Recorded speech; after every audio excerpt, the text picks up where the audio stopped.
Hi friends, ఐక్యరాజ్య సమితి general assembly 2003 October 31న అవినీతికి వ్యతిరేకంగా ఐక్యరాజ్య సమితి సమావేశాన్ని united nation convention against corruption UNCACని ఆమోదించింది.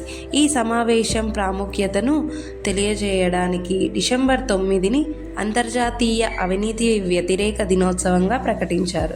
అవినీతి ప్రజాస్వామ్యాన్ని బలహీనపరుస్తుంది, అసమానతలను పెంచుతుంది మరియు స్థిరమైన అభివృద్ధిని దెబ్బతీస్తుంది. ఈ దినోత్సవం అవినీతిని అంతం చేయడానికి ప్రభుత్వాలు, పౌర సమాజం, ప్రైవేట్ రంగం మరియు ప్రపంచవ్యాప్తంగా ఉన్న వ్యక్తులను ఏకతాటిపై తీసుకురావడానికి ఒక అవకాశాన్ని అందిస్తుంది. అవినీతి కారణంగా ప్రపంచ ఆర్థిక వ్యవస్థ నుండి ఏటా $1 ట్రిలియన్ కంటే ఎక్కువ మొత్తం పక్కదారి పడుతుంది. ఇది పేదరికాన్ని పెంచుతుంది మరియు అభివృద్ధి చెందుతున్న దేశాల పురోగతిని అడ్డుకుంటుంది. అవినీతిని అరికడదాం, నిజాయితీని నిలబెడదాం.